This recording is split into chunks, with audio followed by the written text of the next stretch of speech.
नमस्कार व्यूअर्स, मैं हूं अमीश देवगन और आप देख रहे हैं देश का सर्वाधिक देखे जाने वाला कार्यक्रम आर पार यानी प्राइम टाइम का नंबर 1 शो। आर पार जनता का कार्यक्रम है, तो मैं सीधे जनता से ही आज सवाल पूछता हूं। हमारे नायक छत्रपति शिवाजी हैं या फिर क्रूर मुगल शासक औरंगजेब? मैं दावे से कह सकता हूं कि आप सबके हीरो, आप सबके नायक छत्रपति शिवाजी महाराज ही होंगे। लेकिन सवाल यह उठता है कि आखिर शिवाजी महाराज की धरती पर क्यों कुछ लोग औरंगजेब के झंडे लहरा रहे हैं, उसके लिए नारे लगा रहे हैं, उसे हीरो बनाकर मोबाइल पर उसकी तस्वीर वाला स्टेटस तक लगा रहे हैं। यानी एक तरह से औरंगजेब को स्टेटस सिंबल बना लिया गया है। महाराष्ट्र के कोल्हापुर में औरंगजेब के नाम पर तनाव हुआ, दो गुटों के बीच पत्थरबाजी तक हुई, पुलिस को धारा 144 लगानी पड़ी। आज की खबर का सबसे बड़ा ट्रिगर यही है। और इस फसाद की शुरुआत हुई ओवैसी की पार्टी के कार्यक्रम से, जहां उनकी पार्टी के कार्यकर्ताओं ने एक जुलूस के दौरान औरंगजेब के पोस्टर लहराए। पर यह अकेला एग्जाम्पल नहीं है, क्योंकि पिछले साल छोटे ओवैसी यानी अकबरुद्दीन ओवैसी औरंगजेब की कब्र पर फूल की चादर चढ़ाने पहुंच गए थे।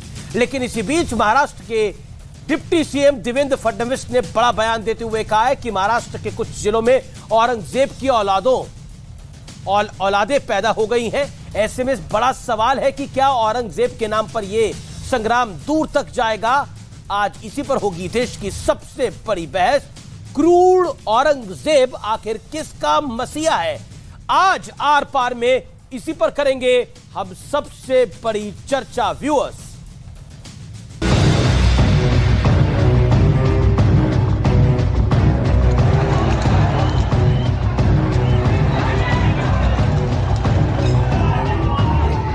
महाराष्ट्र के कोल्हापुर में ये हिंसा, ये तनाव का माहौल और दो गुटों के बीच पत्थरबाजी किसके नाम पर हो रही है, ये सुनकर शर्म आ जाएगी आपको। इसलिए हम आपको पूरा घटनाक्रम बता देते हैं। 4 जून को ओवैसी की पार्टी AIMIM के लोगों ने अहमदनगर में जुलूस के दौरान औरंगजेब के पोस्टर लहराए। 6 जून को शिवराज्याभिषेक के दिन कोल्हापुर में कुछ लोगों ने अपने मोबाइल पर औरंगजेब और टीपू सुल्तान का स्टेटस लगाया, जिसके विरोध में हिंदू संगठनों ने कोल्हापुर बंद का ऐलान किया था। 7 जून यानी आज सुबह बंद और प्रोटेस्ट शुरू हुआ, जिसके बाद स्थिति तनावपूर्ण हो गई। महाराष्ट्र में अचानक कुछ जिलों में औरंगजेब की औलादें पैदा हुई है, जो औरंगजेब का फोटो दिखाते हैं, औरंगजेब का स्टेटस रखते हैं। छत्रपति शिवाजी महाराज के महाराष्ट्र में अगर आप औरंगजेब का फोटो का स्टेटस रख रहे हो, औरंगजेब को अगर बड़ा कर रहे हो, तो ये सारी चीजें महाराष्ट्र में हम लोग सहन करेंगे नहीं। अगर इन्होंने इनकी मस्ती बंद की नहीं, तो इनको ठीक कैसा करना है उसकी सारी दवाई हमारे पास है। अगर इनको औरंगजेब की इतनी याद आ रही है, तो औरंगजेब के बाद भेजने का की बुलेट ट्रेन हमारे पास तैयार है। हालांकि शरद पवार कह रहे हैं कि अगर कोई औरंगजेब का पोस्टर दिखाता है तो इसका विरोध करने की जरूरत नहीं है, ये कोई मुद्दा ही नहीं है। लेकिन औरंगजेब का महिमा मंडन पहली बार नहीं हो रहा है। पिछले साल असदुद्दीन ओवैसी के छोटे भाई अकबरुद्दीन ओवैसी औरंगजेब की कब्र पर चादर और फूल चढ़ाने पहुंच गए थे।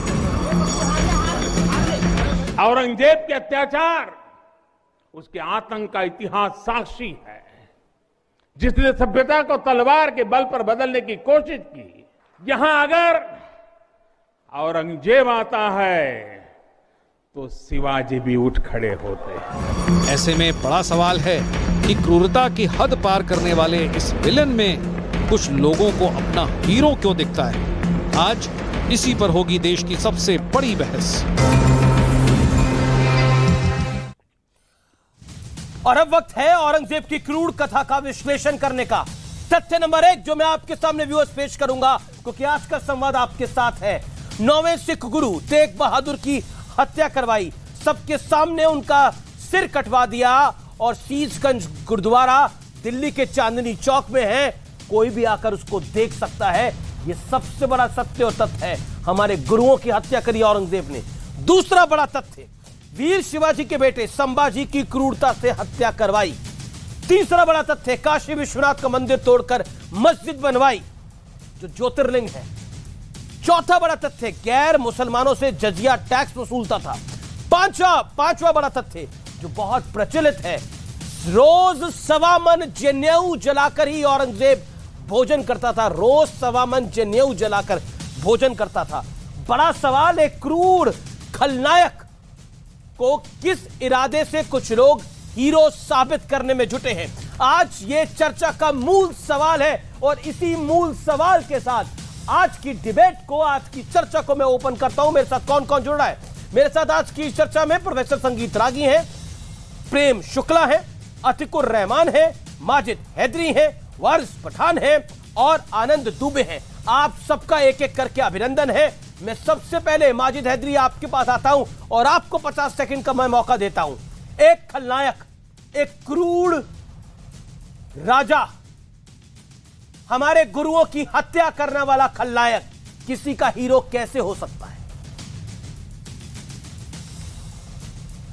अमीश भाई, सबसे पहले मैं छत्रपति शिवाजी का दिल से आदर करता हूं, लेकिन आज मैं चाहूंगा आप मेरा मार्गदर्शन कीजिए। मुझे बताइए कि जिले इलाही औरंगजेब आलमगीर के खिलाफ किस संविधान में, किस कानून में, किस पुलिस स्टेशन में यह लिखा गया है कि वो ब्लैकलिस्टेड है, वो आतंकी था, वो देशद्रोही था, उसने कत्लो गारत की? कहां ऐसा केस है? मैं केस आपको बताता हूं केस क्या है।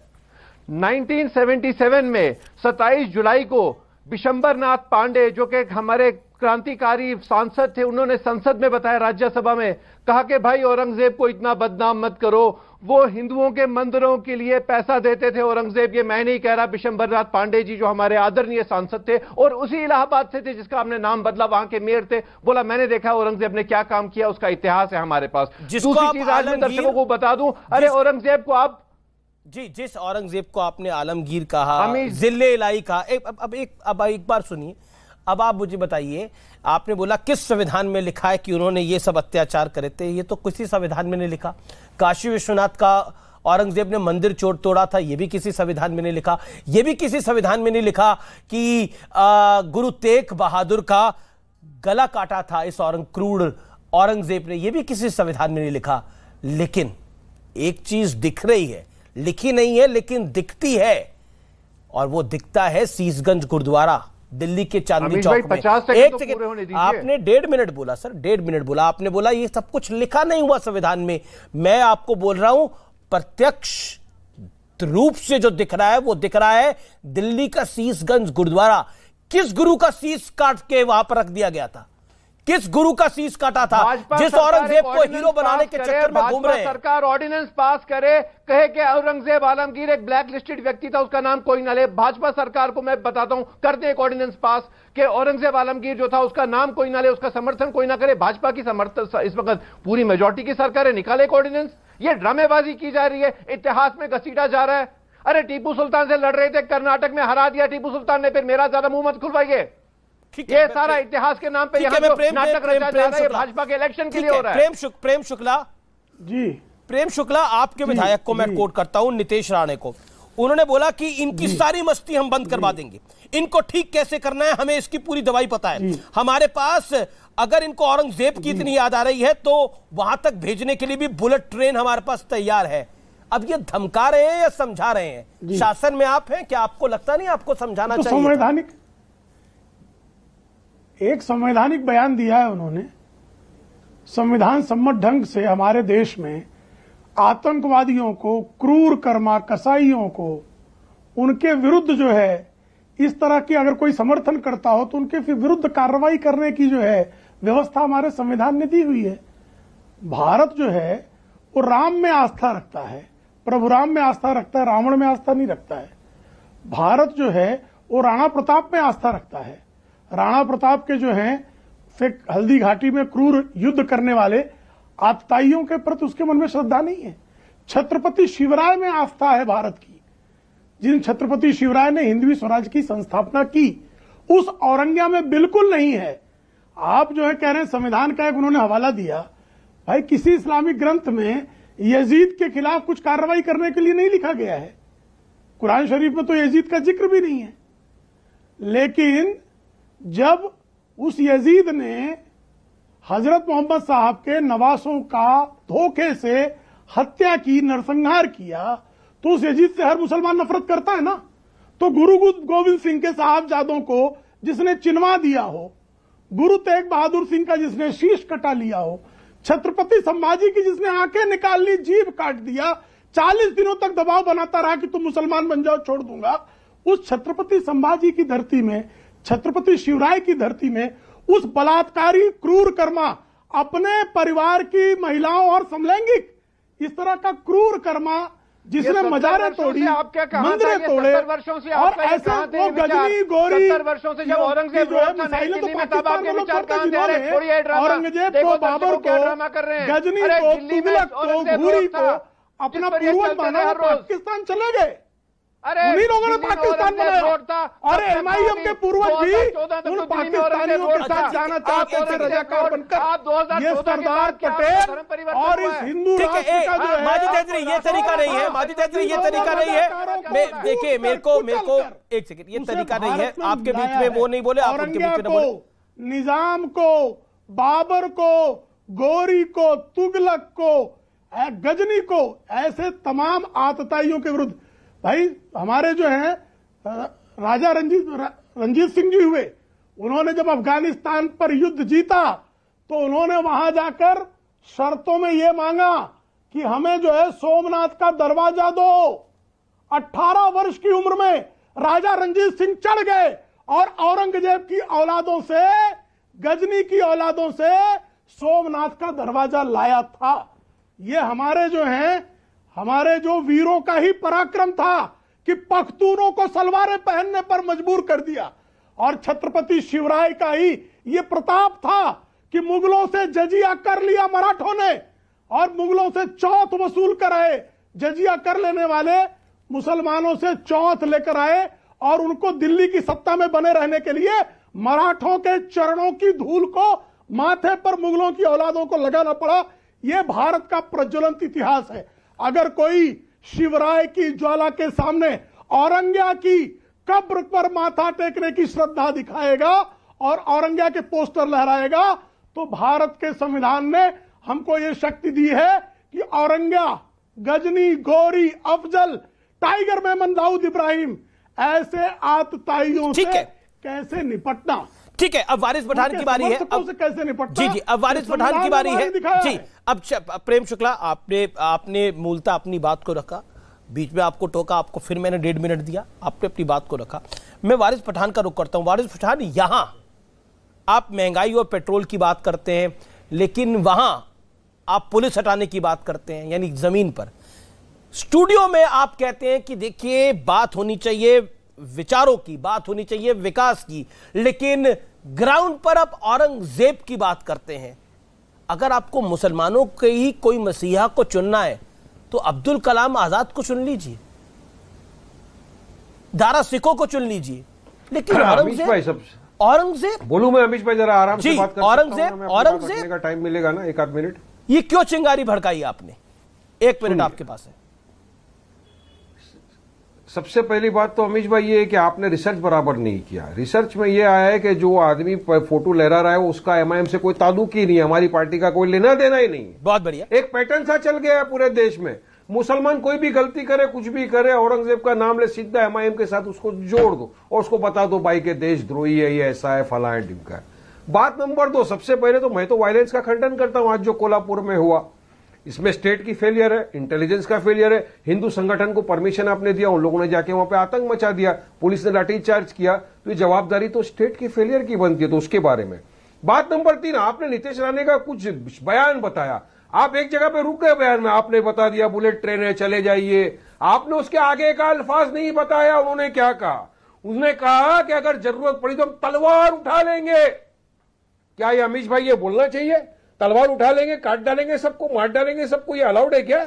और आप इसका खंडन नहीं करेंगे? क्या करना चाहिए इनके बारे में? राज्य सरकार को स्टेप लेना चाहिए, नहीं लेना चाहिए? अगर इस तरह का अल्फाज वारिस पठान ने बोला होता तो क्या होता? अब तक एफआईआर होकर जेल में आता। अब उसके खिलाफ कोई कार्रवाई नहीं है, कोई वायलेंस का खंडन नहीं करतेगा, कोई जवाबदारी नहीं लेगा कि हाँ इंटेलिजेंस का फेलियर है। मैं तो 4 महीने से बोल रहा हूं अमीश भाई, आपके चैनल पे आके बोल रहा हूं कि कुछ लोग महाराष्ट्र में आए हैं, जो हिंदू महासभा के नाम के ऊपर बड़े बड़े जलसे करते जा रहे हैं पब्लिक मीटिंग में, कभी लव जिहाद, लैंड जिहाद, इसका वो उसका वो, यही राजनीति करके नफरत फैला रहे, उनके खिलाफ अच्छा ठीक है, आपने बोला इंटेलिजेंस फेलियर था, सरकार जाओ भड़काओ वायलेंस करो, ठीक है। वारिस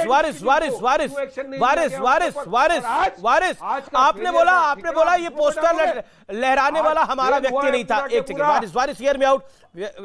वारिस आपको अच्छी तरह से सुना गया, आपने अपने वक्तव्यों को रखा। अब आपसे एक सवाल है, और सवाल बहुत डायरेक्ट है। आपने बोला कि हमारा व्यक्ति नहीं था जो पोस्टर ले रहा है, वो हमारा व्यक्ति नहीं है, आपकी बात को माना। तो बोलिए, ये जो औरंगजेब है, आज आपके पास अच्छा मौका है, ये क्रूर राजा है, इसके बारे में, इसके खिलाफ आप बोलिए हमारा एसोसिएशन इसके साथ नहीं है। और जहां तक आपने इंटेलिजेंस फेलियर की बात करी, ये मई 2022 की तस्वीर में चला रहा हूं, तब कौन सा इंटेलिजेंस फेलियर हुआ था? जब आप फतिया पढ़ के आए थे औरंगजेब की मजार पे जाकर, आप और अकबरुद्दीन ओवैसी, आप पगड़ी डाल के दिख रहे हैं तस्वीरों में, आप ही है ना ये आपको कोई हमशक्ल पहुंचा है? बात की यहाँ पे औरंगाबाद के पास वो एक एएसआई का प्रोटेक्टेड मॉन्यूमेंट है, एएसआई मोदी के अंडर में आता है। एक सर्कुलर निकाल दोगे, किसी को वहां पे नहीं जाने का, नहीं जाएंगे। मुसलमान आदमी है, कहीं मजार होती है हिंदुस्तान में सैकड़ों, हम अगर फातिया पढ़ लिया किधर जाके तो क्या गुनाह कर लिया? मॉन्यूमेंट देखने गए थे तो बाहर देख के फोटो खिंचवा के आ जाते। फतिया पढ़ने की क्या जरूरत थी? जाते कोई रोकता है? फतिया पढ़ने की क्या जरूरत थी? जिसने गुरु तेग बहादुर का गला काटा, उसकी कब्र पर जाके फतिया पढ़ने की क्या जरूरत थी? भाई हम तो कहीं पे भी बुजुर्ग की मजार दिखती है, कोई का अकीदा होता है कि जाके मजार फातिया पढ़ते हैं। अगर फातिया पढ़ लिया तो क्या गुनाह कर लिया? आप मंदिर में जाते हो ना, कोई गुनाह करते नहीं, अपना मंदिर आप कैसे? आप आठ मजार पे गया था, आठ में से खाली आपको एक ही दिखा। राजा को आप मंदिर से कंपेयर कर रहे हैं, 8 जगह आप मस्जिद से कंपेयर करेंगे उसको? क्यों ऐसा किया आपने? ना उस क्रूर राजा, ना उस क्रूर शासक का मंदिर से मतलब, ना मस्जिद से मतलब, ना गिरजाघर से मतलब। होना चाहिए कि नहीं होना चाहिए? चलिए बताइए सर, आप इधर उधर की बात पब्लिक देख रही है।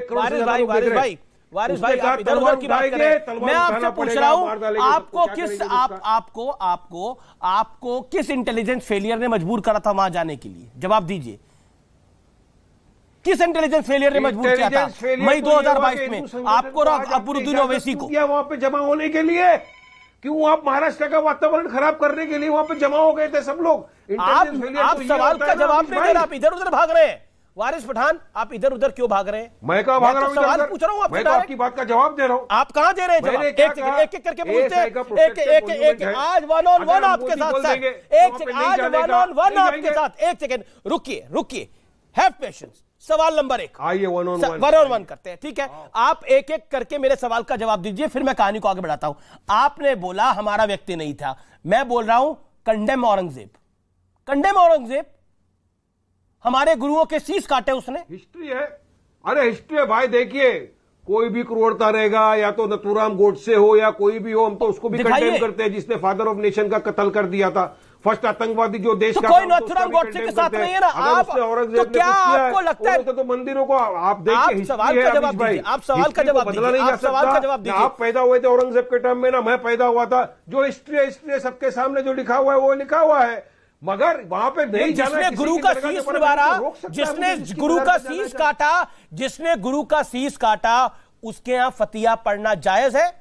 और किस इंटेलिजेंस का फेलियर था जब आप फतिया पढ़ने गए थे मई 2022 के अंदर? फातिया पढ़ना, फूल करना, एक मुसलमान जो होता है ना, जो मरहूम हो गए, पढ़िए, उनके जाके फातिया पढ़ते हैं। नहीं, पढ़िए, लेकिन औरंगजेब, मोदी की गलती नहीं है कि अब्दुल कलाम आजाद क्या जाके पढ़ते? अब्दुल कलाम बनाया, फिर चलिए आजाद क्या पढ़ते जाकर? बोल दीजिए, आज के बाद ब्रिगेडियर उस्मान क्या पढ़ते? नहीं जाएंगे भाई, मगर ब्रिगेडियर उस्मान क्या पढ़ते? तकलीफ है ना कि फतिया पढ़ने के लिए आपको बुरहान वानी और औरंगजेब मिलता है, और नथुराम गोडसे के लिए जो जय जय करते हैं, कोई अगर कोई करता है तो उसको कंडेम करता है, अमीश देवगन डंके की चोट पे करता है। नाथुराम गोडसे का ना भारत था, ना है, ना होगा। नाथुराम गोडसे को हीरो मानते हैं क्या? ना था, ना है, ना होगा। ये देश राम का था, है और रहेगा। ये देश गांधी का है और रहेगा। कैसा? या नहीं, सुनिए, आप क्या देश को हिंदुत्व राष्ट्र मानते हो क्या? कोई, ये देश लोकतांत्रिक देश है, सेकुलर देश है, लोकतांत्रिक देश है, लेकिन राम इस देश का इतिहास है। कृष्ण इस देश का इतिहास है, देखिए महात्मा गांधी इस देश का इतिहास है, बदल कोई कैसे सकता है? संविधान से, ना आपकी आस्था से चलेगा, ना मेरी बिल्कुल आस्था किसी से की चलेगा। आस्था से नहीं चलेगा, लेकिन चलेगा। औरंगजेब से नहीं चलेगा, लेकिन औरंगजेब से भी देश नहीं चलेगा। क्रूर औरंगजेब आखिरकार किसका मसीहा है? मैं सवाल पूछता हूं व्यूअर्स, आप ट्विटर पे अपनी राय दें। लेकिन professor Sangeet Ragi, the bottom line is this कि हमारे देश में औरंगजेब के समर्थक मिल जाते हैं, बुरहान वानी के समर्थक मिल जाते हैं, लेकिन क्यों नहीं समर्थक मिलता दारा शिकोह का कोई? क्यों नहीं समर्थक मिलते अबुल कलाम आजाद का कोई? एपीजे अब्दुल कलाम का क्यों नहीं कोई समर्थक मिलता?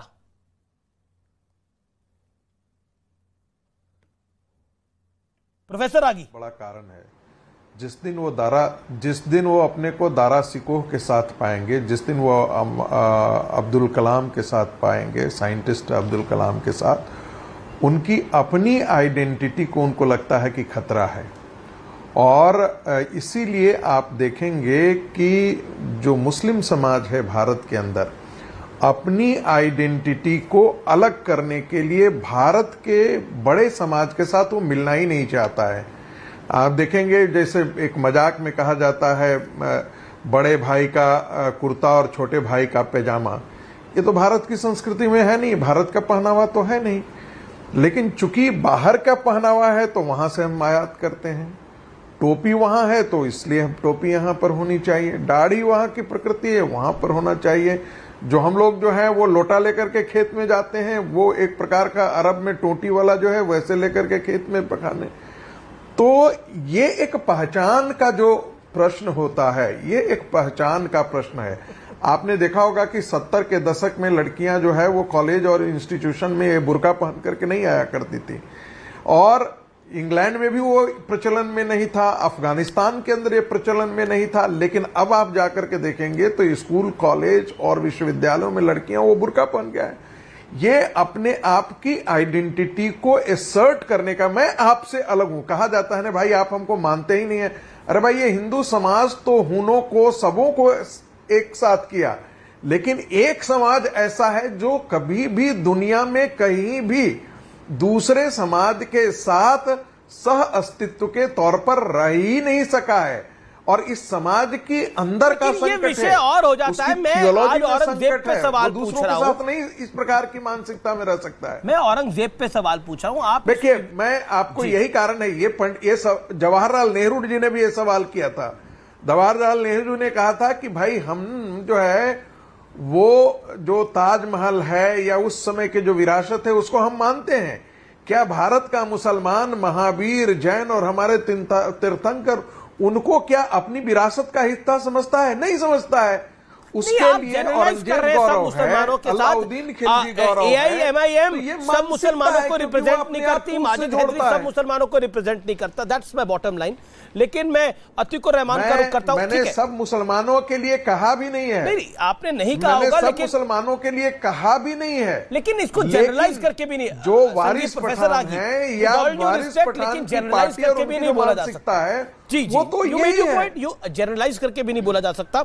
मैं अतीकुर रहमान है। अतीकुर रहमान, आप भी मुसलमान हैं, औरंगजेब को आप भी अपना मानते हैं, या आपको लगता है कि औरंगजेब के साथ जोड़ना भारतीय मुसलमान के साथ अन्याय है, जो लोग जोड़ते हैं? मेरा सवाल बहुत डायरेक्ट है।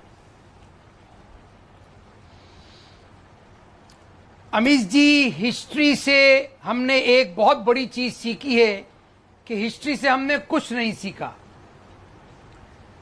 मैं ये नहीं समझ पाता हूं, जब कभी औरंगजेब और शिवाजी महाराज की बात आती है या इस तरह के ऐसे बादशाहों की बात आती है, तो हम क्यों इसको धर्म के साथ जोड़ देते हैं। मेरे पास लेटर्स हैं शिवाजी महाराज के बीच में और औरंगजेब के बीच में, दूर दूर तक वहां पर कहीं ना कोई धर्म नजर आ रहा है और ना कोई मजहबी बात, इस्लाम की बात नजर आ रही है। जो सिप्पे सालार जो जंग किया करते थे औरंगजेब और शिवाजी महाराज की तरफ से, औरंगजेब की तरफ से राजपूत हुआ करते थे और शिवाजी महाराज की तरफ से पठान हुआ करते। तो आप कहना क्या चाह रहे हैं? तो ये तो रिलीजियस एंगल में आना ही नहीं चाहिए। अब जब कभी मुसलमानों को या हिंदुओं को इस आग में झोंका जा रहा है, इसका साफ मतलब यह है कि इसके पीछे है राजनीति। जो लोग औरंगजेब अलैहिर्रहमा कहने की कोशिश कर रहे हैं या जो लोग औरंगजेब को डेमोनाइज करने की कोशिश कर रहे हैं, मैं सिर्फ एक सवाल उनसे पूछना चाहता हूं, क्या शिवाजी महाराज को ग्लोरीफाई करने के लिए औरंगजेब को डेमोनाइज करना जरूरी है? बगैर उसके क्या शिवाजी महाराज को आप पेश नहीं कर सकते अपने लोगों के सामने? ये बहुत बड़ा प्रश्न है जो कि आपको जनता के सामने रखना चाहिए। आज मेरे लिए सबसे बड़ा मुद्दा ये है अमीश जी कि कोल्हापुर के अंदर जब आग लगी हुई है, कर्फ्यू लगा हुआ है, नहीं वहां एक पर बात किस बताइए, तरह से आप पीस औरंगजेब मेंटेन के की साथ जाए? हैं या खिलाफ और ये- हैं? जी, जो मुसलमान औरंगजेब के नाम के साथ अपने आप को जोड़ना चाहते हैं, क्योंकि मैंने कहा कि आज आग लगी हुई है, उसको ठंडा होने दीजिए, डिस्कशन बहुत होने देंगे। सूफी सरमद को मरवाया था औरंगजेब ने। अब वो सूफी सरमद जो सूफी फिरके से आते हैं, सूफी लाइने से आते हैं, उसको मरवाने के बाद में औरंगजेब को अच्छा बादशाह तो आप कह सकते हैं, लेकिन औरंगजेब अच्छा मुसलमान नहीं हो सकता। तो जिसको रहमतुल्लाह माजिद हैदरी आप कह रहे थे वो अच्छा मुसलमान ही नहीं है, आप कहां हैं उसके लिए फतवे पढ़ रहे हैं? जी देखें, फातिहा तो असदुद्दीन ओवैसी साहब ने पढ़ा और उन्होंने आपको समझाया कि फातिहा पढ़ना एक मुसलमान का एक धार्मिक की जब वो अच्छा मुसलमान ही नहीं है, एक दूसरा मुसलमान ये बात बोल रहा है, एक दूसरा मुसलमान वो बात बोल रहा है कि वो अच्छा मुसलमान ही नहीं था। देखिए, मगर उन्होंने कहा कि वो मगर इनको बुरा बादशाह नहीं कहा, इनने खुद कहा अतीकुर रहमान साहब ने कि वो एक अच्छा बादशाह था। अभी आपके सामने कहा, आप इनकी आधी बात सुना रहे हैं, आधी बात नहीं सुना रहे हैं। हमें बात लाइव बोल रहे हैं वो, मैं क्या सुनाऊंगा? बड़े मुर्दे नहीं उखेड़ने हैं। इतिहास में जो हुआ सो हुआ अमीश भाई, इतिहास में जो हुआ सो हुआ, भूल जाओ। हर जगह गड़े मुर्दे उखेड़ रहे हैं आप। कहीं पे अभी आप अजमेर के नाम पे पिक्चर बना रहे हैं, कहीं आप औरंगजेब की बात कर रहे हैं, कहीं पे आप केरला फाइल्स बना रहे हैं। अरे भाई, आपका प्रोग्राम क्या है? आपकी कॉन्स्पिरेसी क्या है? सारा कुछ बीजेपी को सपोर्ट करने के लिए। टीपू सुल्तान को आपने कर्नाटक में बदनाम किया, फिर क्या हुआ? Atiqur Rahman 30 second reply, then Anand Dubey. Amish ji, जो कोई भी औरंगजेब के नाम पे सड़कों पे आ रहे हैं, मेरे सामने 3 किताबें हैं। अगर 3 किताबों का एक सेंटेंस भी उन्होंने पढ़ा होगा तो मैं समझता हूं वो इस काबिल हैं कि इस मामले पे लड़ झगड़ सकते हैं। ये है Aurangzeb and the decay of the Mughal empire, Stanley Lane Poole. क्या है? Aurangzeb the man and the myth, Audrey Truschke and Muslim civilisation India, S M. Ikram. 3 किताबों का एक सेंटेंस भी पढ़ा नहीं होगा जो आज सड़कों पर है। पीस मेंटेन करें, ज्यादा से ज्यादा नॉलेज हासिल करें और हिस्ट्री को हिस्ट्री की तरह पढ़ना सीखें। माजिद हैदरी, कितनी किताबें पढ़ी हैं आपने इनमें से? जो औरंगजेब के बारे में कसीदे पढ़ रहे थे आप, रहमतुल्लाह, और भी आपने जिल्ले इलाही बोल दिया। अभी जो अतीक भाई ने जो अभी कितनी किताबें पढ़ी हैं आपने? की जो ने बात की, अमेरिकन हिस्टोरियन है जी, बिल्कुल इनमें से एक अभी हाल ही में मैंने पढ़ी है, ऑड्रे तुर्स्की की जो किताब है, अमेरिकन हिस्टोरियन है। वो उसमें लिखती हैं कि औरंगजेब पर जो आरोप हैं, जितने मंदिर गिराने के, उससे ज्यादा कहीं मंदिर औरंगजेब ने बनाए। मैं नहीं कह रहा, किताब में लिखा है, और उसी अमेरिका की किताब में लिखा है जिस अमेरिका के साथ हमारे देश मतलब जजिया वसूलता था, मैं कहना चाहता हूं जलाता था और मंदिर बनवाता था उसके बाद। बहुत बढ़िया अमीश भाई। देखें, औरंगजेब, चलिए मैं आपका 2 मिनट के लिए मान लेता हूं औरंगजेब गलत था, लेकिन हम इतिहास पे क्यों लड़े आपस में? भाई, हिंदू मुसलमान का मैं भाई, इसमें हिंदू मुसलमान का विषय नहीं है। भूल जाओ, औरंगजेब एक क्रूर शासक था, उसके साथ जब आप खड़े होते हैं तो उसकी क्रूरता के साथ भी खड़े होते हैं। As simple as that. अगर कोई नाथूराम गोडसे के साथ खड़ा होता है तो वो नाथूराम गोडसे की कृत्यों के साथ भी खड़ा होता है। जब आप औरंगजेब के लिए जिल्ले इलाही कहते हैं तो औरंगजेब के कर्मों को भी आप जिल्ले इलाही कह रहे हैं। और इसमें जो कैच 22 में फंसी है, वो फंसी है उद्धव ठाकरे की शिवसेना, क्योंकि इनके सहयोगी दल जो है, शरद पवार ने बोला एक पोस्टर ही तो है, तो क्या बड़ी बात क्या है इसके अंदर? आनंद दुबे, क्या करिएगा?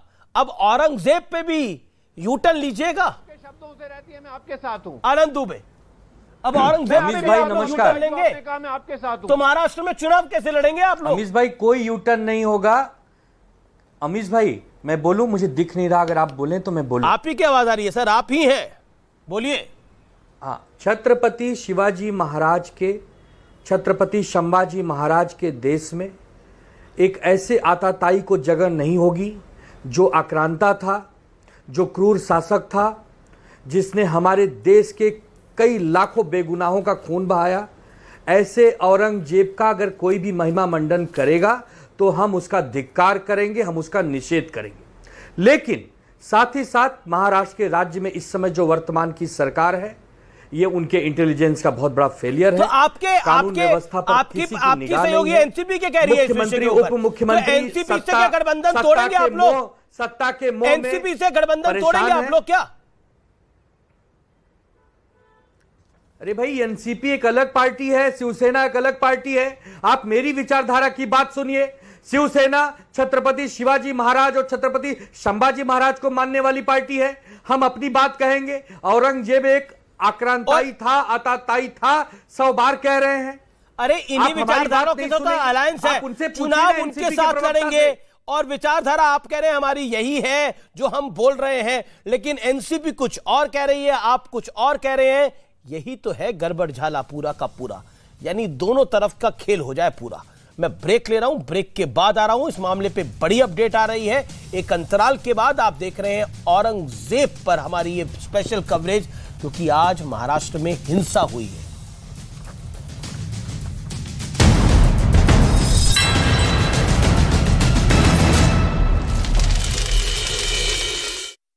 और गाजियाबाद पुलिस के मुताबिक पिछले 2.5 साल से चल रहा धर्मांतरण का यह खेल पाकिस्तान के यूट्यूब चैनल यूथ क्लब से चल रहा था। पुलिस का यह भी कहना है कि धर्मांतरण का यह मामला न सिर्फ भारत बल्कि यूरोप तक फैला हुआ था। और इसका पता तब चला जब पुलिस ने मुस्लिम धर्म अपना चुके एक नाबालिग लड़के से बात की, जिसमें उसने बताया कि वो गेमिंग ऐप फोर्टनाइट से जुड़ा था। उसमें कुछ यूरोप के लड़के थे जो पहले ईसाई थे, बाद में मुस्लिम बन गए। पुलिस का कहना है कि उस लड़के ने यह भी बताया कि उन्हें पाकिस्तान के यूट्यूब चैनल यूथ क्लब के वीडियो दिखाए जाते थे ताकि लड़कों का ब्रेन वॉश कर उन्हें इस्लाम की तरफ मोड़ा जा सके। इस्लाम धर्म अपनाने के बाद लड़कों को भगोड़े जाकिर नाइक और पाकिस्तान के धर्मगुरु डॉक्टर तारिक जमील के वीडियो दिखाए जाते थे। यूक्रेन ने दावा किया कि रूस ने दक्षिण में मौजूद खैरसोन में बहुत बड़े बांध को बम से उड़ा दिया। ये बांध यूक्रेन की सबसे लंबी नदी नीप्रो पर बना है और अब उससे बेहिसाब पानी बहता जा रहा है। एक एक कर खैरसोन के इलाके पानी में डूबते जा रहे हैं और करीब 16,000 लोगों पर तो सीधा खतरा है। इसलिए बांध के आसपास के इलाके खाली करवाए जा रहे हैं। क्योंकि सामने आई तस्वीरों में खैरसोन में नीप्रो नदी पर बना नोवा कखोव का बांध बीच से टूटा हुआ नजर आया और नदी का पानी सैलाब बनकर तेजी से बहता दिखा। जबकि सैटेलाइट से ली गई तस्वीरों में टूटने से पहले नोवा कखोव का बांध ऐसा नजर आया, तब उससे पानी एक धार में निकलता दिखा। लेकिन बांध के टूटने के बाद रूस और यूक्रेन के सैनिक भी पानी में बह सकते हैं, क्योंकि वो खैरसोन में जहां लड़ रहे हैं नदी का पानी उन इलाकों को भी नहीं छोड़ने वाला। नोवा कखोव का बांध लगभग 98 फीट ऊंचा और 3 किलोमीटर से ज्यादा लंबा है। इतने विशाल बांध के टूटने से नदी का 480 करोड़ गैलन पानी बह सकता है, यानी खैरसोन में सुनामी आने का काउंटडाउन शुरू हो चुका है और वहां के हालात समंदर में डूबते टाइटैनिक जहाज की तरह हो गए। यूरोप का सबसे बड़ा ज़ापोरिज़िया न्यूक्लियर पावर प्लांट भी खतरे में पड़ गया, क्योंकि इसी बांध से वहां भी पानी सप्लाई होता है। और अगर ज़ापोरिज़िया परमाणु प्लांट को नोवा कखोव का बांध का पानी नहीं मिला तो ऐसा न्यूक्लियर ब्लास्ट हो सकता है जो पूरे यूरोप को रेडिएशन में झुलसा देगा। ज़ापोरिज़िया परमाणु प्लांट पिछले साल से रूस के कब्जे में है। खैरसोन में मौजूद नोवा कखोव का बांध से वो 150 किलोमीटर दूर है। ज़ापोरिज़िया परमाणु प्लांट के न्यूक्लियर रिएक्टरों को ठंडा करने के लिए नोवा कखोव का बांध से आए पानी का इस्तेमाल होता है। पावर प्लांट में न्यूक्लियर रिएक्टर काम कर रहा हो या नहीं, परमाणु ईंधन को हर वक्त ठंडा रखना पड़ता है। ये बेहद जरूरी है। अगर ऐसा ना हो तो रेडियो एक्टिव पदार्थ के लीक होने का खतरा रहता है। मगर नोवा कखोव का बांध के टूटने के बाद डर है कि ज़ापोरिज़िया परमाणु प्लांट में ये हो पाएगा या नहीं। उधर मुंबई के मरीन ड्राइव इलाके में एक हॉस्टल में एक लड़की का शव मिलता है। पुलिस को लड़की के रेप के बाद हत्या की आशंका है। पुलिस को लड़की के शरीर पर चोट के निशान मिले। पुलिस के मुताबिक हॉस्टल के कमरे का दरवाजा बाहर से लॉक था। पुलिस को हॉस्टल के ही एक कर्मचारी पर रेप और हत्या का शक है। पुलिस को इन्फॉर्मेशन मिली थी, इमीडिएटली पुलिस वहाँ पे स्पॉट पे पहुंची। उसके बाद फॉरेंसिक, फिंगरप्रिंट और डॉक्टर्स की टीम को बुलाया गया। इस मामले में फरार जिस कर्मचारी की तलाश पुलिस कर रही थी, उसका शव रेलवे ट्रैक के पास मिला है। आशंका है कि उसने ट्रेन के आगे कूदकर आत्महत्या की होगी। रूस ने दावा किया कि यूक्रेन ने खुद जानबूझकर खैरसोन में बांध पर मिसाइलें गिराकर उसे तबाह कर दिया, ताकि वो अपनी सेना की नाकामी से दुनिया का ध्यान भटका सके और बाकी देशों के आगे रूस के हमले पर हल्ला मचा सके। खैरसोन में रूस के बैठाए गवर्नर ने दावा किया कि पूर्वी यूक्रेन में रूस की सेना जिस तरह ज़ेलेंस्की की फौज को धूल चटा रही है, उस बात से अपनी बेइज्जती होने से बचाने के लिए यूक्रेन ने नीप्रो नदी का बांध तोड़ डाला ताकि हर तरफ उसकी ही चर्चा हो। खैरसॉन में मौजूद जो नोवा कखोव का बांध तबाह हुआ वो रूस के कब्जे वाले इलाके में है और उस बांध से क्राइमिया को भी पानी सप्लाई होता है और क्राइमिया पर पुतिन 2014 से ही कब्जा करके बैठे हैं। तो फिर रूस वहां हमला करके अपने पैर पर कुल्हाड़ी क्यों मारेगा? मगर यूक्रेन का कहना है कि रूस ने बांध इसलिए उड़ाया ताकि उस पर बनी सड़क के रास्ते यूक्रेन की सेना को खैरसॉन में आगे बढ़ने से रोका जा सके। इधर सूत्रों के हवाले से खबर है कि नाबालिग बच्चों का धर्मांतरण कराने का आरोपी शहनवाज खान का मोबाइल नंबर पुलिस को मिल चुका है, ट्रेस कर लिया है पुलिस ने। धर्मांतरण मामले की जांच कर रही एजेंसी उसके कॉन्टैक्ट डिटेल्स को खंगालने में जुट गई है। और सूत्रों के मुताबिक शहनवाज खान का जो नंबर पुलिस को मिला उससे कई सोशल मीडिया ग्रुप्स और फर्जी आईडी बनाई गई, जिसके जरिए साइबर सेल की टीम को कई फोन नंबरों का लिंक मिला है। सूत्रों की माने तो इस नंबर की पूरी कॉन्टैक्ट डिटेल को रडार पर रखा गया ताकि गेमिंग ऐप में बनाई गई कम्युनिटी से जुड़े नंबरों और लोगों के बारे में पता चले। असल में शहनवाज खान पर आरोप है कि उसने गेमिंग ऐप के जरिए नाबालिग बच्चों का धर्मांतरण कराया और उसने बद्दो नाम से फर्जी आईडी बनाई। वहीं जांच में पर्दाफाश हुआ कि शहनवाज खान करीब 2.5 साल से नाबालिग बच्चों को जाल में फंसाने की साजिश रच रहा था। सूत्रों की माने तो उसने खुद को बचाने के लिए सिर्फ एक ही फोन नंबर का इस्तेमाल किया था, जो अब जांच एजेंसियों के रडार पर हैं। सूत्रों के मुताबिक आरोपी शहनवाज को भनक लग चुकी थी कि उसका भांडा कभी भी फूट सकता है, इसीलिए वो बार बार अपने फोन को स्विच ऑफ करता रहा। 30 मई के बाद लगातार शहनवाज का फोन कई बार बंद हुआ और जैसे ही गेमिंग ऐप से धर्मांतरण वाली साजिश का पर्दाफाश हुआ वो फरार हो गया और उसने अपना फोन बंद कर लिया। वहीं सूत्रों के मुताबिक शहनवाज खान ने नाबालिग बच्चों को अपने जाल में फंसाने के लिए एक बड़ी साजिश रची और एक नाबालिग बच्चे को अपने जाल में फंसाने के बाद उसी बच्चे का इस्तेमाल दूसरे बच्चों को अपने जाल में फंसाने का उसका प्लान था। गाजियाबाद पुलिस की एक टीम उसकी तलाश में महाराष्ट्र के ठाणे पहुंच गई, लेकिन तमाम कोशिश के बाद भी शाहनवाज पुलिस की गिरफ्त से दूर है। आरोप है कि शाहनवाज बच्चों को ऑनलाइन गेम में फंसाकर उनका धर्म परिवर्तन करवाता था। मतलब शाहनवाज धर्मांतरण की इस साजिश का मुख्य किरदार है और आरोप है कि वो कम उम्र के लड़कों को इस्लाम धर्म अपनाने के लिए बरगलाने का काम करता था। पुलिस सूत्रों के मुताबिक गेमिंग ऐप के जरिए शाहनवाज पहले हिंदू नाबालिग लड़कों का इस्लाम धर्म पर भरोसा बढ़ाता था और आरोप है कि इस्लाम धर्म की तरफ झुकाव बढ़ने के बाद वो उन लड़कों को मस्जिदों में नमाज पढ़ने के लिए दबाव भी डालता था। सूत्र ये भी बताते हैं कि शाहनवाज लड़कों को मस्जिद में किसी दूसरे आदमी से बात नहीं करने और अपने बारे में किसी को कुछ भी बताने से मना करता था। यही नहीं, शाहनवाज लड़कों को यह भी बताता था कि 5 वक्त की नमाज पढ़ने के बाद ही वो सही तरीके से इस्लाम धर्म को अपना पाएंगे। इधर गेमिंग ऐप के जरिए धर्मांतरण मामले में आरोपी शहनवाज खान फरार हो गया है। पुलिस को शक है कि इस पूरे खेल में वो अकेला शामिल नहीं है, कोई और भी उसकी मदद कर रहा है। क्योंकि गाजियाबाद पुलिस की टीम महाराष्ट्र के ठाणे में जब शहनवाज के घर पर पहुंची तो वहां ताला लगा मिला। पूछताछ में पता चला कि करीब 1 हफ्ते पहले वो अपने परिवार के साथ कहीं चला गया। अब पुलिस को शक है कि शहनवाज खान की कोई मदद कर रहा है, जिसमें उसे गाड़ी और पैसे की मदद की जा रही है। यही नहीं, पुलिस को शक है कि छिपने के लिए किसी ने शहनवाज की मदद की और अब पुलिस आरोपी शहनवाज खान के उस मददगार की तलाश करने में जुट गई है। गाजियाबाद पुलिस के मुताबिक धर्मांतरण का यह खेल 3 चरणों में होता था। आरोप है कि गिरोह से जुड़े लोग नाबालिग हिंदू लड़कों को गेमिंग ऐप के जरिए ब्रेन वॉश कर उनका धर्म परिवर्तन कराते थे। इसका पता तब चला जब पुलिस ने मुस्लिम धर्म अपना चुके 3 नाबालिग लड़कों से पूछताछ की, जिसमें उन्होंने बताया कि हिंदू लड़कों को गुमराह कर धर्म परिवर्तन कराने का यह पूरा खेल 3 चरणों में होता था। पहले स्टेप में गिरोह से जुड़े लोग हिंदू नाम से फर्जी आईडी बनाकर फोर्टनाइट नाम की मोबाइल ऐप पर गेम खेलते थे। इस दौरान कुछ लड़के गेम में हार जाते थे तो उन्हें कुरान की आयतें पढ़वाई जाती थी और फिर गेम जिताकर उन्हें कुरान पर भरोसा दिलाया जाता था।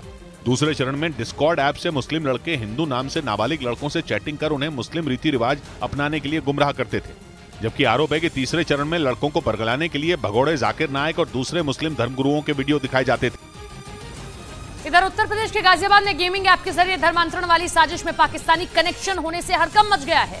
दावा किया गया कि देश के अलग अलग हिस्सों में अपने नेटवर्क को फैलाने की यह साजिश रची गई थी, जिसके 2 मॉड्यूल देश में काम कर रहे हैं। असल में मध्य प्रदेश के अलग अलग हिस्सों से कई आरोपी गिरफ्तार हुए, जिन पर हिज्ब उत तहरीर मॉड्यूल और उनका तरीका गाजियाबाद धर्मांतरण के आरोपियों से मिलता जुलता है। गाजियाबाद धर्मांतरण मामले में गेमिंग ऐप के जरिए धर्मांतरण की साजिश का पर्दाफाश हुआ, तो वहीं हिज्ब उत तहरीर मॉड्यूल में सिग्नल ऐप के इस्तेमाल का आरोप है। गाजियाबाद धर्मांतरण मामले में दूसरे धर्म के नाबालिग बच्चों को टारगेट करने का आरोप है। वहीं हिज्ब उत तहरीर मॉड्यूल से भी दूसरे धर्म के लिए लोग टारगेट कर रहे हैं। गाजियाबाद धर्मांतरण मामले में पर्दाफाश हुआ कि बच्चों को जाकिर नाइक के भाषण सुनाए गए। वहीं हिज्ब उत तहरीर मॉड्यूल में भी पाकिस्तान के धर्मगुरुओं के भाषण सुनते थे। वेलकम बैक व्यूअर्स, आप देख रहे हैं इस समय आर पार न्यूज 18 इंडिया पर। इस समय की बड़ी ब्रेकिंग स्टोरी है। अगले 31 घंटे तक कोल्हापुर में इंटरनेट सेवा पर रोक लगा दी गई है, बंद कर दिया गया है। धारा 144 ऑलरेडी ऑन है। इस समय की यह बड़ी ब्रेकिंग स्टोरी है। इस समय की ये बड़ी ब्रेकिंग स्टोरी है। हिंसा के बाद गृह सचिव ने ये आदेश जारी करे हैं। कोल्हापुर मामले पर यह बड़ा अपडेट है, इस समय की ये बड़ी ब्रेकिंग स्टोरी है। और मेरे साथ बातचीत करने के लिए इस समय भारतीय जनता पार्टी के नेता और विधायक नितेश राणे जुड़ रहे हैं। नितेश राणे का हम सीधा रुख कर सकते हैं बातचीत करने के लिए। नितेश जी, आप तक मेरी आवाज पहुंच रही है क्या? सवाल मेरा बहुत डायरेक्ट है नितेश। सवाल मेरा है, शिवाजी की धरती पर औरंगजेब की महिमा मंडन की वजह आप क्या मानते हैं? आपको क्या लगता है? ये शिवाजी महाराज की धरती है। जिस औरंगजेब ने हिंदू मंदिरों को तोड़ा, हिंदू महिलाओं के ऊपर अत्याचार किया, हिंदुओं के खिलाफ बहुत बड़ी साजिश की, उस औरंगजेब के खिलाफ हमारे शिवाजी महाराज ने हिंदुवी स्वराज की स्थापना की। उस औरंगजेब के बारे में कुछ भी अच्छा हो, उसको बड़ा करने की कोई भी कोशिश हो, तो शिवाजी महाराज का कोई भी सैनिक वो कभी सहन नहीं करेगा। लेकिन अगर कोई अपना स्टेटस अपडेट करता है और औरंगजेब की फोटो लगाता है तो इसमें आपको आपत्ति क्या है? करता रहे कोई, आप क्यों चौधरी बन रहे हैं? हम शिवाजी महाराज की धरती से आते हैं, शिवाजी महाराज को अपना भगवान समझते हैं। जिस शिवाजी महाराज ने औरंगजेब के खिलाफ, जिस छत्रपति संभाजी महाराज ने औरंगजेब के खिलाफ एक बहुत बड़ी लड़ाई की, महाराष्ट्र का इतिहास जिसको जिसको मालूम है, जिसने महाराष्ट्र का इतिहास समझा है, सीखा है, उस हर एक व्यक्ति को उस स्टेटस से गुस्सा ही आएगा।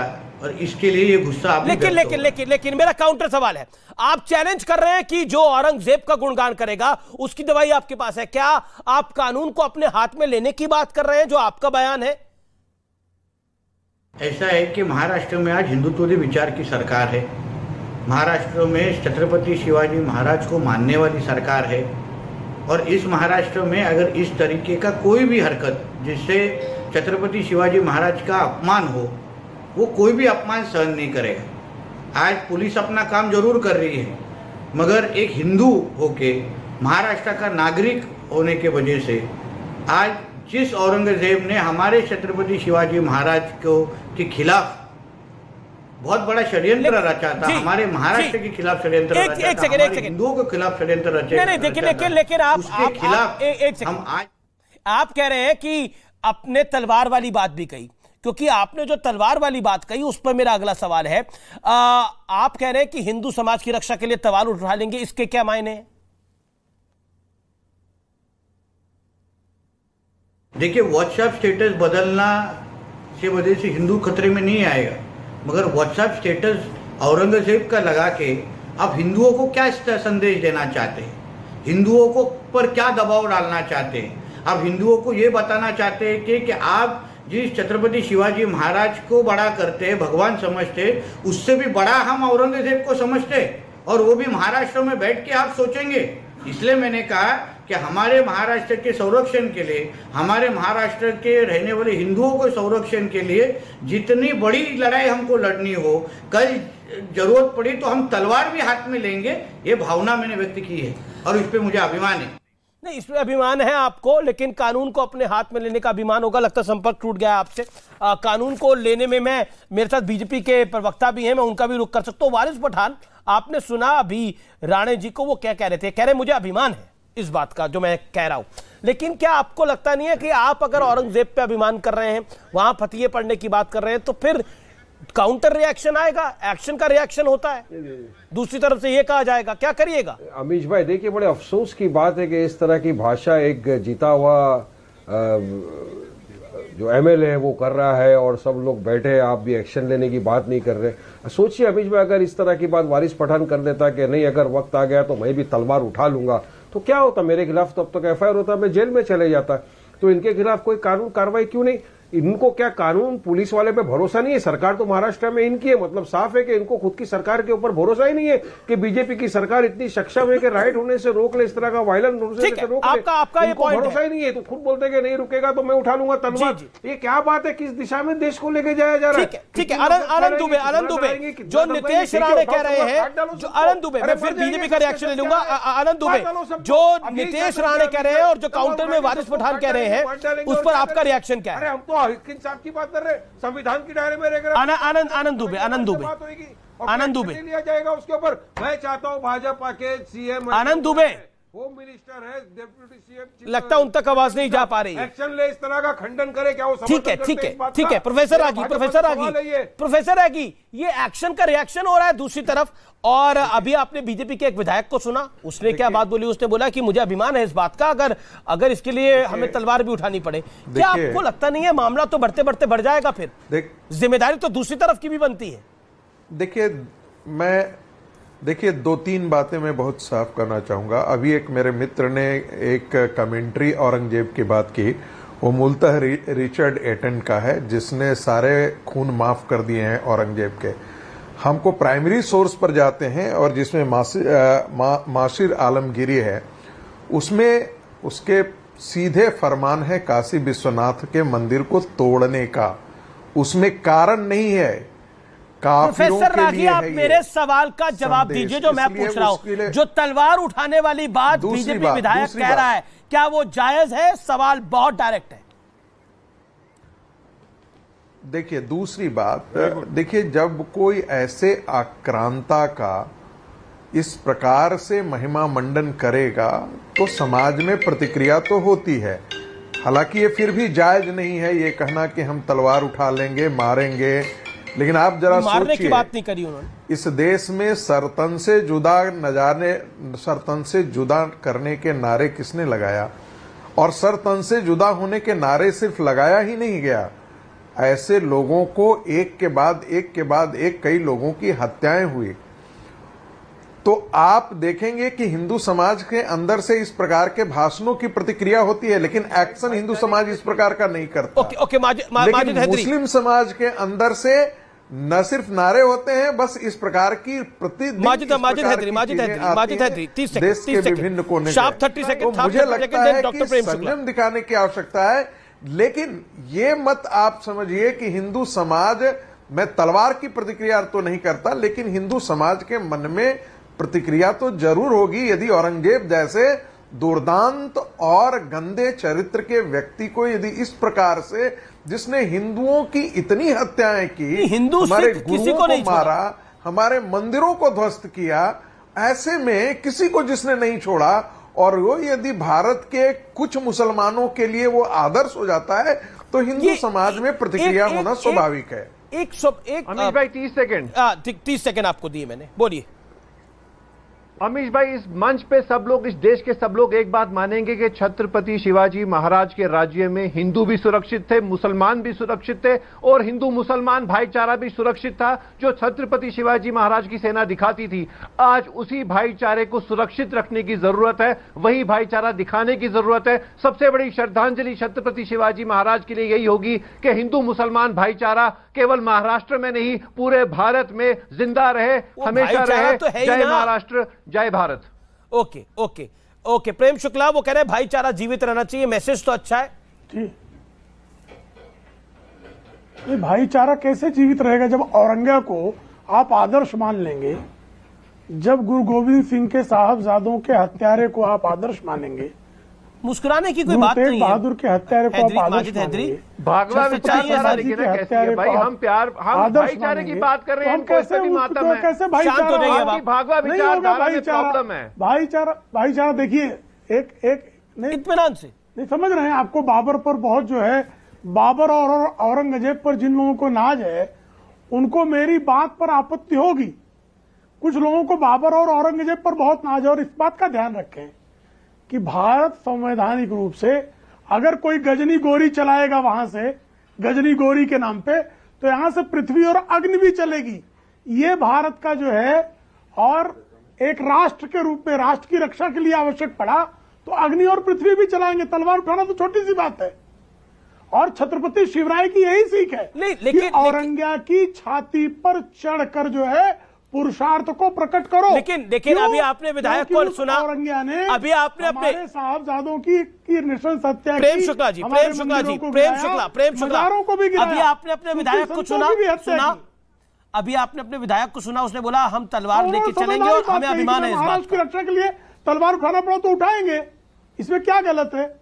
मैंने नितेश राणे को सुना, एक तरफ आप जो है सर तन से जुदा करने वालों का तो समर्थन किया जाए और राष्ट्र रक्षा के लिए प्राणों की आहुति देने के लिए तत्पर होना अपराध मान लिया जाए। ये तो औरंगजेब का राज नहीं चल रहा है ना, ये राम राज है। आदरणीय नरेंद्र मोदी जी के नेतृत्व में एक वाइब्रेंट डेमोक्रेसी है जिसमें राष्ट्र रक्षा के लिए तलवारें उठाकर शौर्य दिखाने का चलता है, मुगलिया सल्तनत नहीं है। अधिकार प्रकट करना ये संविधान सम्मत जो है वो बयान है।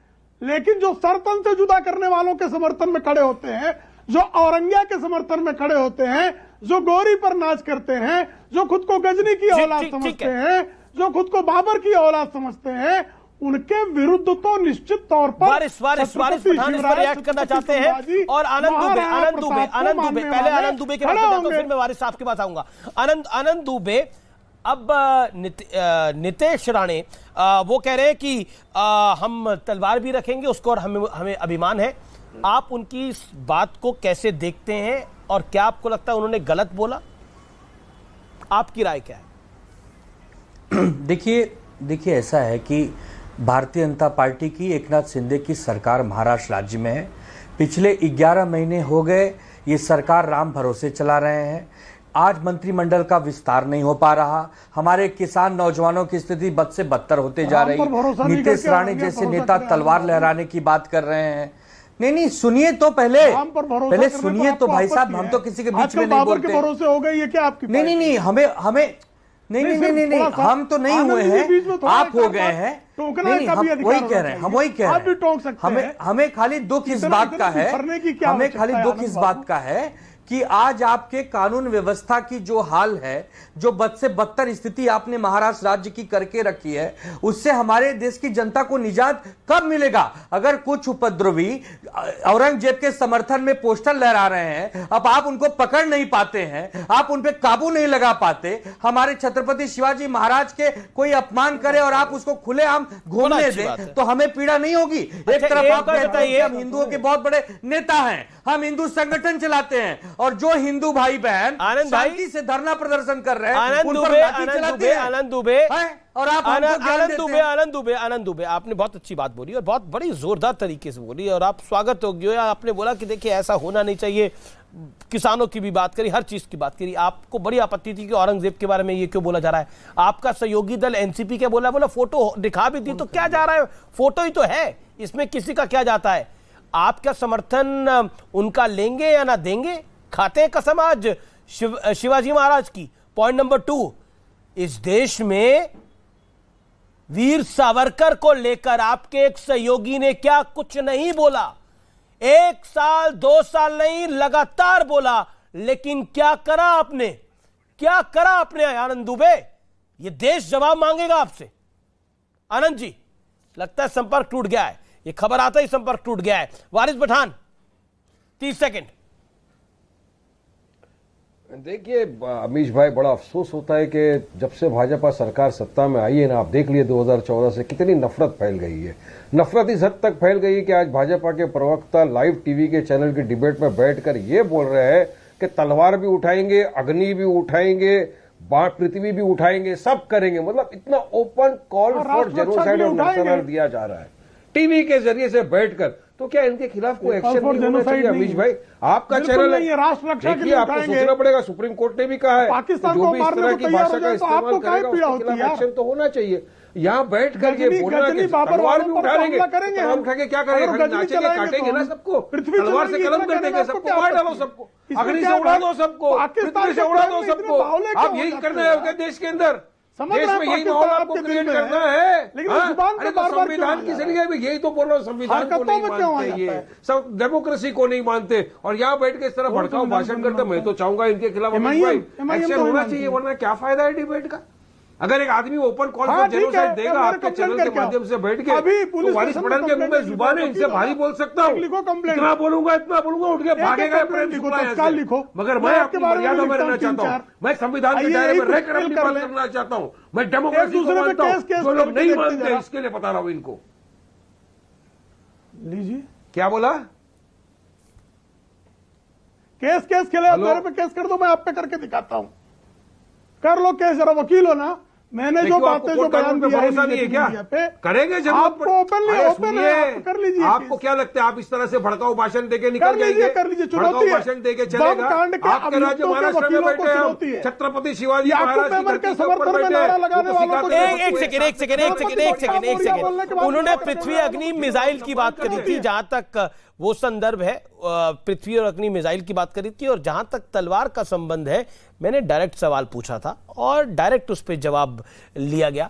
और मेरा निवेदन है कि हम विषय पर रहें और विषयांतर ना करें। लेकिन अब मैं आपको औरंगजेब का पूरा बायोडाटा बताना चाहता हूं व्यूअर्स, इसलिए कान खोलकर वॉल्यूम बढ़ाकर, और अगर मोबाइल फोन पर आप देख रहे हैं तो थोड़ा स्क्रीन को बड़ा करके देखें।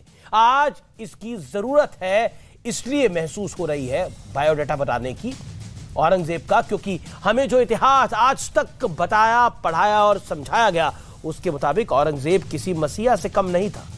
इस झूठे इतिहास को तब और पुख्ता करने की कोशिश होती है जब सड़कों के नाम औरंगजेब के नाम पर रख दिए जाते हैं।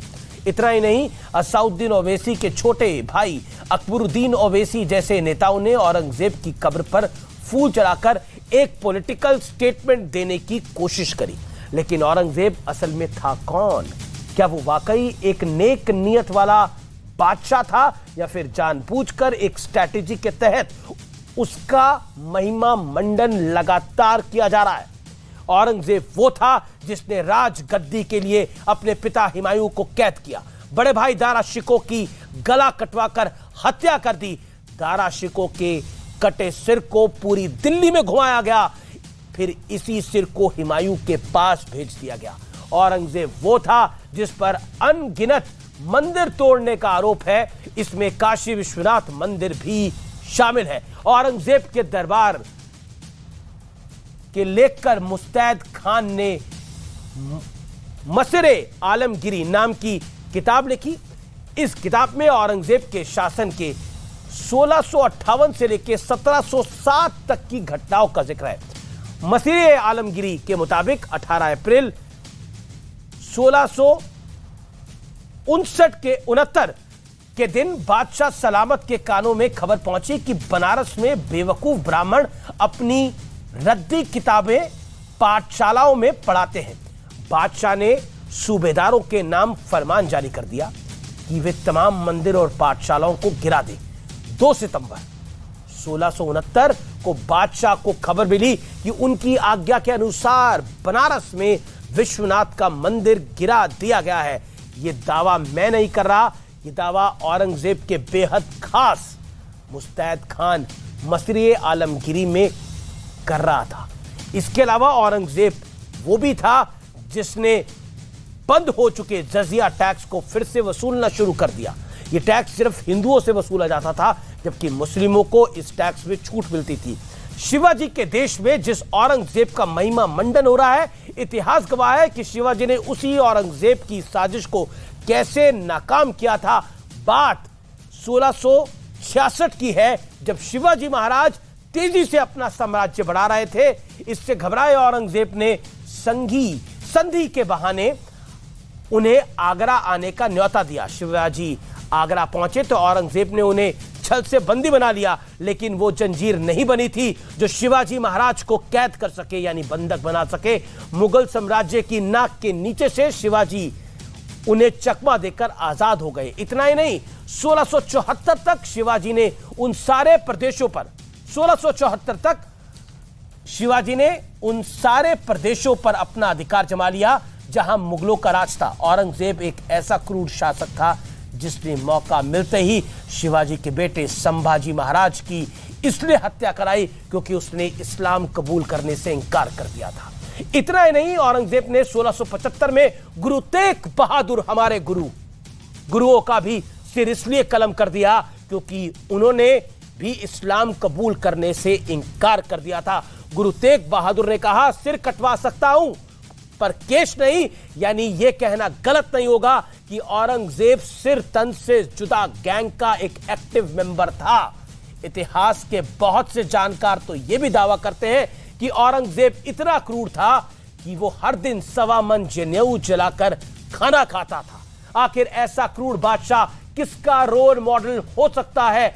इसका गुणगान करने वाले एक तबके के युवाओं को आखिर किस अंधेरे में धकेल रहे हैं, ये सोचना आपका काम है, आपका कर्म है। और मैं हमेशा कहता हूं, आपका कर्म ही आपका धर्म है।